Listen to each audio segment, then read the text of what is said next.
Good morning, everyone. My name is Corporal Archut. I'm going to be giving you your brief today on the effectiveness of training and education in the development of leaders. The overall classification for this brief is unclassified. And our risk assessment, it is an overall low. However, we are going to stay awake. We are going to stay alert. In the case of a fire, we'll head out the appropriate exits. We're gonna look out for any cords that we may trip on. If you have any hot beverages, make sure you don't spill them on yourself and burn yourself. And in the case of an emergency, please contact your first line leader or 911 if necessary. Okay, first off, we're gonna go over the agenda.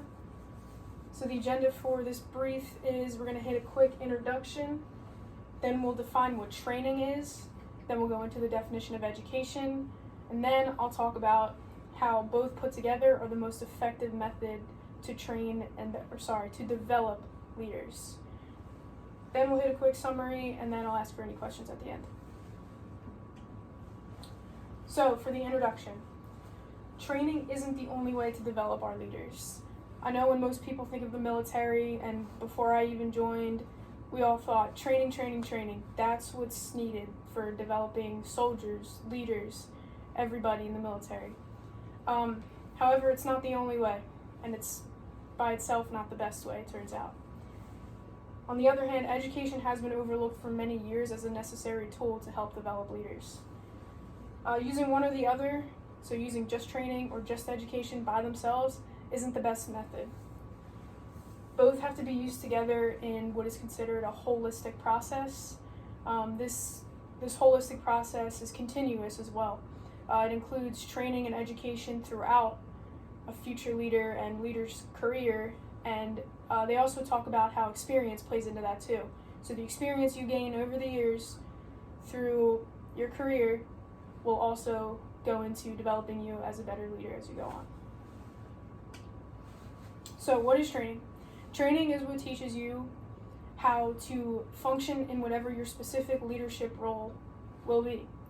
So for instance, company commanders, they have to learn how to write operation orders and then decimate them to the troops. And then NCOs down at the lower levels, they need to learn how to write up counselings, write up risk assessments, and all those administrative things. On the tactical side of things, NCOs need to learn how to move as a fire team and be proficient in their weapon systems and all that stuff. All that stuff comes with training. So that's why training is very important. In addition, professional military education schools, also known as PME schools, they will train leaders how to lead their subordinates through all these basic skills. So once you learn those basic skills and you pick them up, then you learn how to train and how to lead your soldiers through those skills. And most importantly, training is what sets the foundation for education to be built upon. So now we're going to talk about what education is. The most important thing about education is the critical thinking skills that it will give you. Whether it be through formal education or even through military education now. PME schools, they actually teach how to write papers and how to do research and stuff like that. All of those things are what build critical thinking skills. So education can really give you the knowledge to develop competencies and attributes Army professionals need to accomplish missions that the future may present. The current operational environment today is changing. It's experiencing threats technologically from our adversaries, as well as nuclear threats, and just things we've never seen before. So leaders all the way at the top, when they see these threats, they need to know how to assess them, how to analyze them, and then how to push that information down to the lower levels, and then all the way down to the E5 team leaders.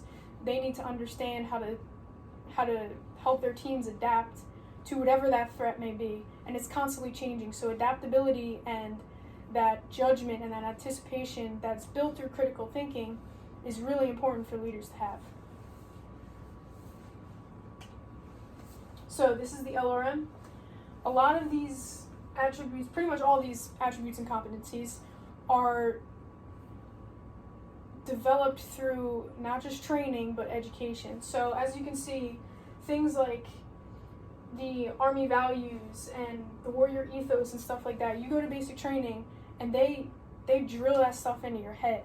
You know, you need to have that stuff memorized, and your training is going to instill that attitude in you for, you know, the warrior ethos, like I will never leave a fallen comrade. They're going to drill that into your head, and that's all done through training over and over and over again, lots of repetition.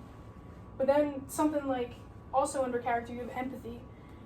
That's something that education can help you develop when you do research on different topics and then you write papers about it. You really get thinking about all these things, and that could develop empathy. And then when you move down to intellect, also the mental agility, like I was talking about, having quick adaptability to ever-changing threats, that's important.